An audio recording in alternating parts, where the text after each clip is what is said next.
السلام علیکم ناظرین، ایچ آئی ٹی وی کے ساتھ میں ہوں آپ کی میزبان حسنہ خان۔ ناظرین، ایچ آئی ٹی وی کو عوام میں جس قدر پذیرائی ملی ہے، ہم زیادہ جوش و خروش سے نت نئے آئیڈیاز پر سوچنے اور عمل کرنے لگے ہیں۔ ہماری خوش قسمتی ہے کہ آج ہمیں پاکستان کے موسٹ سینئر اور متعدد رجحانات کے حامل صحافی اور اینکر پرسن جناب نیاز بالم صاحب نے جوائن کیا ہے، اور آج ہم سیاست پاکستان کے عنوان سے پروگرام شروع کریں گے۔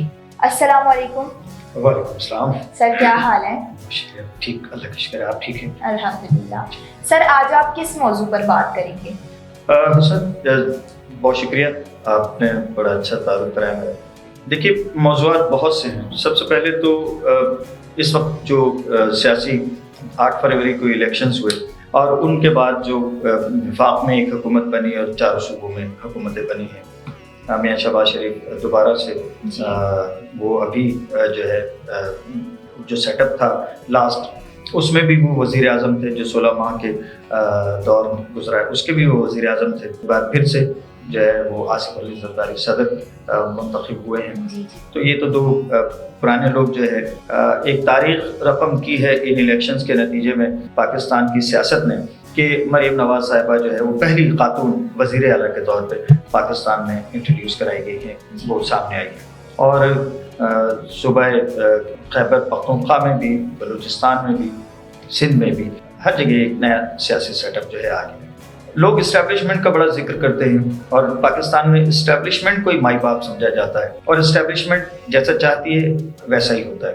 لیکن مجھے سندھ میں سمجھ نہیں آتا کہ سندھ میں ایسی کیا گیدڑ سنگی ہے کہ اسٹیبلشمنٹ اپنی لاکھ کوششوں کے باوجود، وہ جو جی بھٹو کا ایک سحر ہے، اس سحر کو جو ہے وہ نہیں توڑ پائی اسٹیبلشمنٹ۔ بہرحال مفاہمت کا بادشاہ بھی کہا جاتا ہے آصف علی زرداری صاحب کو، کیونکہ جب بے نظیر صاحبہ ان کی زوجہ محترمہ شہید محترمہ کا قتل ہوا ایک جلسہ گاہ میں، ایک سیاسی مرڈر اسے کہا جاتا ہے، جب وہ ہوا تھا تو اس وقت سندھ میں ہماری تو چشم دید ہیں وہ واقعات کہ جو افراتفری تھی وہاں سندھ میں۔ 3 روز تک ہم نے سوائے آگ اور شوروں کے ان دنوں کچھ نہیں دیکھا۔ تو اس وقت پاکستان کھپے کا نعرہ آصف علی زرداری نے لگایا تھا، پھر اس کے بعد میں اسی نعرے کی بنیاد پہ وہ پریزیڈنسی تک پہنچے، صدر پاکستان بنے، اور اب ایک بار پھر سے، کیونکہ اس وقت وہ ان پالیسی سازوں کے ساتھ کہ جن کے ہاتھوں میں وہ کٹ پتلیاں نچانے والی ڈور ہوتی ہے، تو یہ ان کو پیارے ہو گئے اس وقت، اور اسی محبوبیت کی بنا پر یہ ایک بار پھر وہاں تک پہنچے ہیں۔ صدر زرداری جو ہیں آصف علی زرداری صاحب، وہ ایک عجیب ان کا مائنڈ سیٹ ہے، عجیب باتیں کرتے ہیں۔ انہوں نے پہلی ایک جو عجیب بات کی کہ وہ خود زرداری ہیں، اور نسل در نسل آپ کو معلوم ہے ایک سسٹم ہے پوری دنیا میں رائج ہے کہ باپ سے آگے نسل چلتی ہے، تو زرداری کے بیٹے کو زرداری ہونا چاہیے۔ مگر چونکہ انہیں پتا تھا کہ اگر پاکستان کی سیاست میں زندہ رہنا ہے تو بھٹو کا نام جو ہے وہ لینا پڑے گا۔ انہوں نے اپنے بیٹے کے زرداری کی ذات میں بھٹو کی قلم لگائی جی۔ اب اس طرح سے انہوں نے بھٹو کر کے اپنے بیٹے کو انہوں نے پاپولر بھی کر دیا، اور اب ان کی نیکسٹ جو اسائنمنٹ ہے یا ان کی کوشش ہے وہ اپنے بیٹے کو پی ایم۔ ابھی بھی ان کی کوشش پوری تھی، لیکن حالات ایسے ہوئے کہ کوئی سیٹ اپ ایسا نہیں آیا۔ عوامی جو طوفان تھا ووٹرز کا، بالخصوص جوانوں کا، ان کے ساتھ جیسے 2018 میں ان کے ساتھ ہاتھ ہوا تھا، آج ان کے ساتھ ہو گیا ہے، اسی لیے وہ احتجاج آپ کو نظر آ رہا ہے۔ آصف علی زرداری نے پہلے وہ کام کیا تھا کہ بیٹے کو جو ہے وہ زرداری سے بھٹو بنائے، اب ایک نئی بات کریں، اور وہ نئی بات یہ کرنے جا رہے ہیں کہ وہ اپنی بیٹی کو پاکستان کی فرسٹ لیڈی بنانے جا رہے ہیں، خاتون اول۔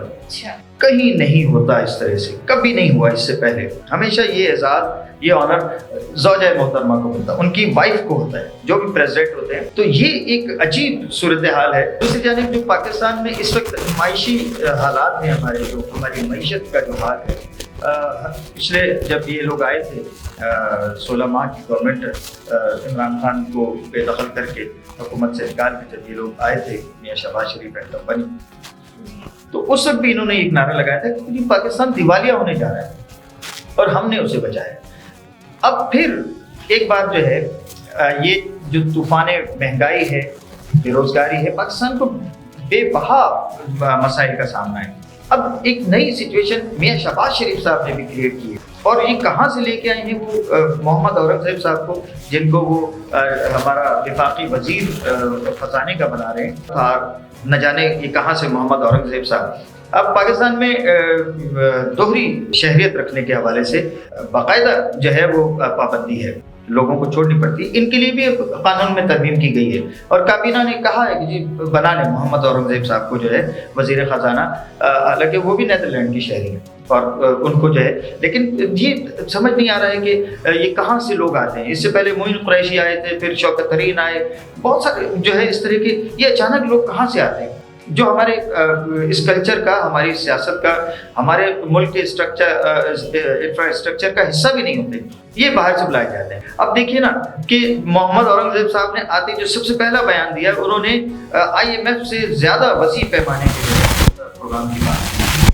پاکستان کو آزادی چاہیے، اس آزادی کے لیے ہمیں یہ کشکول توڑنا ہے۔ میاں نواز شریف نے اس سے پہلے گورنمنٹ میں تھے، انہوں نے ارادہ کیا تھا، مصمم ارادہ ظاہر کیا تھا کہ ہم کشکول توڑیں گے، لیکن کشکول ٹوٹتا ہوا نظر نہیں آ رہا۔ یہ محمد اورنگزیب صاحب اور دیگر ہمارے لوگ جو ہیں وہ بار بار IMF کی طرف، جب آپ کے حکمران مانگنے کے لیے نکلتے ہیں اور ماننے میں کوئی شرم محسوس نہیں کرتے، تو آپ دیکھیے کہ پاکستان میں آج ہر شخص کوئی محنت نہیں کرتا، ہر آدمی سوچ رہا ہے کہ اس کے دروازے پہ یا اس کے محلے میں کہیں کوئی لنگر تقسیم شروع ہو، کوئی پیسے کی امداد کے پیکیجز آئیں، ہم بھاگ کے جائیں۔ اور آپ دیکھیے میں ہمارے HITV کے پلیٹ فارم میرے ناظرین کو بھی یہ پیشکش کر رہا ہوں کہ آپ نکلیں اور جا کے دیکھیں کہ ہماری مائیں بہنیں کس طرح سے سڑکوں پہ ذلیل ہو رہی ہیں، کس طرح سے ان کو دھکا فیل ہوتی ہے وہاں پہ۔ مرد جو سامنے مختلف اداروں کے مرد ملازمین ہیں، وہ کیسے ان کے ساتھ جو ہے وہ بےہودگی کرتے ہیں، کیا ان کے رویے ہوتے ہیں۔ کیا یہ پاکستان بنایا تھا ہمارے بزرگوں نے؟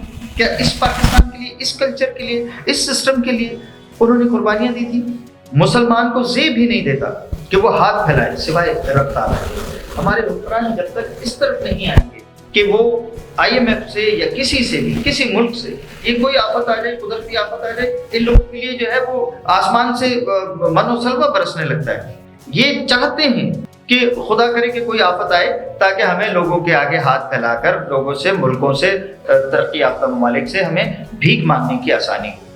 میں یہاں پر محترمہ مریم نواز صاحبہ کو ان کو مبارکباد بھی دیتا ہوں کہ وہ پاکستان کی پہلی جو ہے وہ خاتون وزیر اعلیٰ بنی ہے کسی صوبے کی، اور پاکستان کا سب سے بڑا صوبہ ہے پنجاب، اس کی وہ وزیر اعلیٰ بنی ہے۔ ان کو بہت مبارک ہو، بہت اچھے وہ اس وقت کام بھی کر رہی ہیں، پبلک میں جا رہی ہیں، بچوں کو، لوگوں کے، یہ سب چیزیں عوام میں گھس جانے کی ہیں، عوام کی محبوبیت، ہر دل عزیزی لینے کی اسٹیپس ہیں جو وہ لے رہی ہیں۔ لیکن میں ان سے ہمارے اس پروگرام کے تھرو، میڈم مریم نواز صاحبہ، آپ کے چچا نے ایک نئی روایت قائم کی تھی، میاں شہباز شریف نے، انہوں نے وزیر اعلیٰ کہلانے کی بجائے خود کو خادم اعلیٰ پنجاب کہلانا شروع کیا تھا، اور اس عہدے کو، اس منصب کو انہوں نے خادم اعلیٰ کے منصب میں تبدیل کر دیا تھا۔ آپ انہی کے کچھ اسٹیپس پہ چل رہے ہیں، تو کیا آپ خود کو وزیر اعلیٰ کہلانے کی بجائے خادم اعلیٰ پنجاب کہلانا پسند نہیں کریں گے؟ یہ میری آپ سے ایک تجویز ہے، آپ اسے رد بھی کر سکتے ہیں، لیکن اس سے جو آپ کا یہ جو مشن ہے نا کہ آپ عوام میں خود کو بھی، اپنی لیڈرشپ کی جو ہے وہ اس کا بھی سکہ جمانا چاہ رہی ہیں، اور پھر نون لیگ کی جو کشتی ڈوب رہی ہے، بلکہ ڈوب چکی ہے، اس کو ابھارنے کے لیے جو آپ اس وقت نکلی ہیں اور موقع ملا ہے آپ کو قدرت سے۔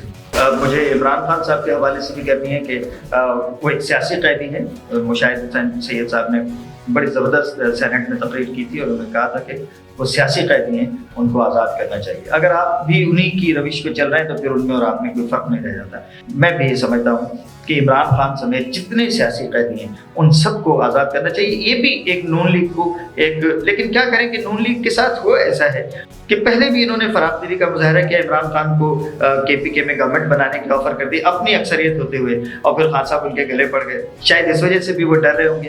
لیکن ہونا یہی چاہیے کہ سیاسی قیدیوں کو، اور میں دیکھتا ہوں کہ شاہ محمود قریشی جب لائے جاتے ہیں یا کوئی اور سیاسی قیدی تو ان کو ہاتھوں میں ہتھکڑیاں ہوتی ہیں، یہ بھی اچھا نہیں لگتا۔ سیاسی قیدی ہیں،